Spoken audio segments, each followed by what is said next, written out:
Enquanto você estava falando, você falou muito sobre rodada de investimento. Muita gente quer aprender sobre isso, quer saber como é que faz para receber investimento. De uma maneira assim, bem objetiva, André. Quais são as 2 ou 3 coisas que um fundo de investimento, um investidor, ele realmente olha e ele fala assim, isso aqui eu levo em consideração para colocar meu dinheiro, ou o dinheiro do fundo. Que a turma que tá com startup não pode falhar, não pode negligenciar. Assim, uma das coisas mais importantes que você for fazer quando abordar um fundo é entender qual é a tese do fundo. Cada fundo tem uma tese, cada fundo tem uma crença própria, então você vai ter fundo que investe mais em software como serviço, você tem fundo que olha mais para fintech, tem fundo que é mais curto prazo, tem fundo que é mais longo, tem fundo que acredita muito em fundamentos de base. Então você tem que ter uma economia boa do produto, margem, etc. Já tem que estar faturando. Você tem que estar faturando. Tem outros fundos que não, que, cara, vamos botar grana para ser o número 1 do mercado e depois a gente faz acontecer. Caso de um Uber da vida, por exemplo, torrou dinheiro muito tempo para ser o líder, depois vamos tentar ter lucratividade. Mas vou colocar de uma forma mais geral, mais ampla aqui, o que eu vejo os VCs olhando. Não, mas a primeira tu já disse, a tese, já é uma tese uma coisa legal pra caramba, fundamental. Mas tamanho de mercado, quantas pessoas podem comprar o seu produto, quanto faz sentido para elas, quanto dá para crescer. Se eu vendo num sub-nicho, no micro, vai ser muito mais difícil. Você olhar, a não ser que você tenha um plano de expansão e aí o seu mercado não é esse, é o maior, é o que você tem que trazer. Sim. Tamanho de mercado, time, quem é o time que tá fazendo? Sim. Quanto essa galera provou que executa, o quanto essa galera tá indo bem, já tá fazendo acontecer, quanto eles podem confiar no time. Sim. E o terceiro, eu acho que entra muito por essa linha de um misto ali de modelo de negócio, de economia, de tração, que Vou começar a anotar, porque você tá soltando umas paradas. E minha cabeça já tá assim, Joel, você tem que começar a anotar. Vai falando aí, velho.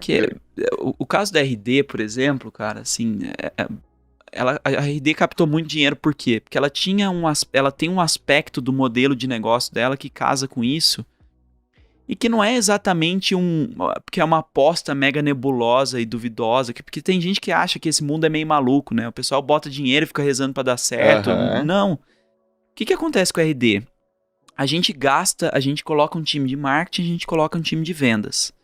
A gente faz um número de vendas todo mês, então eu sei quanto me custa trazer um cliente pra dentro. Imagina que eu tô gastando 100 mil reais com o meu time de marketing e vendas. Botei 100 clientes pra dentro, tenho R$1.000 por cliente. Esse é o meu custo de aquisição de clientes, né? Aí o cliente, ele entra pagando para mim uma mensalidade, eu tô inventando aqui, tá? Não sou o número da RD, mas ele vai entrar me pagando uma mensalidade de R$100 por mês. Então, ele só vai empatar os 1.000 que eu gastei com ele daqui a 10 meses. Na verdade, mais que 10 meses, porque enquanto eu tô atendendo ele, eu tenho outros custos que não são só o custo de aquisição. Mas eu vou demorar 1 ano para chegar no 0 a 0 com esse cara. Eu vou começar a lucrar com esse cara só a partir do 2º ano dele. Certo. Se eu quero crescer mais e botar mais que 1.000 clientes para dentro, e eu sei que mais que 100 clientes para dentro, e eu sei que cada cliente meu tem um custo de aquisição de R$1.000, preciso de mais dinheiro. Perfeito. Então essa é a lógica pra gente, e essa era a conta que era favorável. Se um cliente ele fica 5 anos comigo, ele tá me pagando 5 vezes 12, 60 vezes R$100 por mês. 60 vezes 100, 6.000. Meu custo de aquisição é 1.000, meu produto é super lucrativo. Perfeito. Tô gastando 1.000 para vender para ele, tô ganhando 6.000.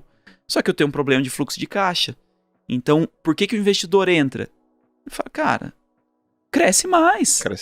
Cresce mais. Põe mais em marketing, põe mais em vendas, cresce mais, que a conta feche e lá na frente tá tudo bem. Se eu quisesse falar assim, olha, agora eu quero ser lucrativo, diminui meu investimento em marketing e vendas, eu já tenho uma base de clientes pagantes que tá me pagando todo mês. Sim. Então, isso é uma das coisas que vai aparecer nas teses da maioria dos VCs. O que eles acreditam em modelo de negócio? Tem gente que é especialista em investir em quem tem modelo freemium, tem gente que é especialista em entender um SaaS e olhar essa conta de custo de aquisição, retenção, tem gente que pega pela expectativa de liderança e acreditar que o Nubank tomou prejuízo até agora, foi dar o primeiro lucro nesse trimestre, já tentando preparar o terreno para ficar bonito na foto para um IPO. Lá atrás, eu não sei qual era a conta deles, eles estavam tomando prejuízo, mas os caras estavam apostando que aquilo ia ser tão grande e que crescendo. Lá na frente virasse. E aí você tem uns fundos específicos que olham para isso e e veem valor e acreditam nessa tese também. Então, Sim. é um casamento dessas coisas todas. Agora, eu arrisco a dizer que o time é provavelmente a mais importante delas, porque o time resolve as outras. Então você diz assim, que na hora que o investidor, ele fala, eu escrevi aqui, pô, ele dá uma olhada na tese, dá uma olhada se o tamanho de mercado é endereçável, porra, tem espaço aqui, mas se o time se provou, você fala assim, se o time se provou, não é só ter time, é o track record mesmo É o do track time. record, é o track record. E às vezes, eu tô começando, meu primeiro, mas como é que foi até agora?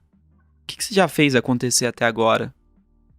Fim de papo. Porque assim, Cara, eu gosto muito desse assunto, que é performance, cara. é performance, é performance, total, é total. Porque assim, no final das contas, se o mercado é ruim ou se o modelo de negócio é ruim, um time bom conserta. Por isso que eu falo que o time é o número 1. Se todo o resto for ruim, se todo o resto não estiver funcionando, cara, o time vai lá e conserta, o time encontra, o time dá um jeito. No fim das contas, é performance. A gente tinha na RD um lema que a gente usou por um período, que a gente no começo tomou não de alguns fundos de investimento, isso frustrava pra caramba. Me lembro que um muito marcante aí não era nem fundo, mas a Endeavor. A gente hoje é empreendedor Endeavor, mas na época a Endeavor criou um programa lá para selecionar empresas que eram as promessas da Endeavor.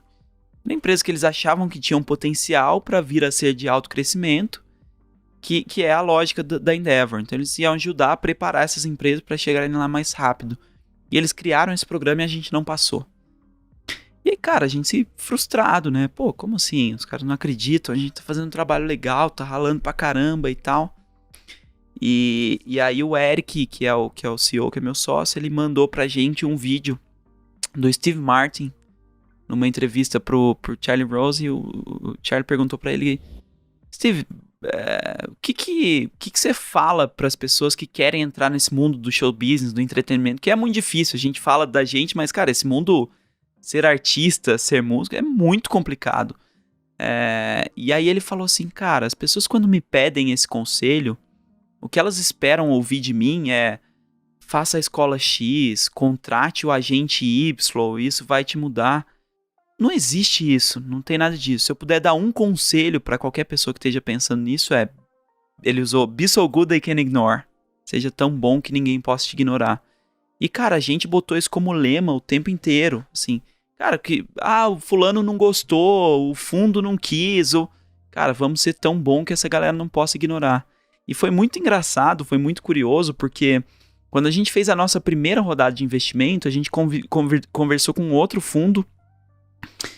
E ele falou, olha, a gente não vai botar oferta pra vocês, botou na verdade uma oferta bem mais baixa, falando assim, eu acho que vocês não estão nesse momento, eu não acho que vocês estão onde vocês acham que estão, faz alguma coisa mais simples e tal, e lá na frente a gente conversa. A gente falou, cara, vamos ser tão bom que eles não possam ignorar. Isso efetivamente aconteceu. Na rodada seguinte eles entraram extremamente arrependidos, porque pagaram muito mais caro do que eles teriam pago lá atrás. Isso muda completamente o múltiplo dele, né? Ele entrou no estágio da frente. Então foi o extremo ali do... Cara, gera o arrependimento. Prova pra esse cara que ele tá errado. Mostra que eu sou tão bom que ele vai ter que olhar pra mim, cara. Ele vai ter que olhar pra mim. E no fundo é performance, casa super. Acho que tem tudo a ver com o seu assunto, porque tá na mão das pessoas. É o que eu falei também não é ferramenta, não é mídia. É as pessoas e a performance delas. Cara, isso pra mim foi importante porque é um discurso que, por mais que a gente tente, né, André, rodar, cai sempre na performance. Né? Total. Cara, como é que você se prova? Não é a vontade, não é o quanto você estuda, se você já deu resultado. Se deu resultado, o time é bom, o time deu resultado, deu, então... E o investidor, ele quer ver isso, ele quer olhar pra isso. Total a ver com a cultura. Eu tô aqui, ó, anotando, seja tão bom que ninguém possa te ignorar. Onde que tá essa entrevista que eu quero ver? Eu te mando, vou te mandar depois, deixa o link com você. Mas tem no YouTube, só colocar lá Steve Martin e Sim. Be So Good, ele vai ter 2 minutinhos, um cortezinho ali, mas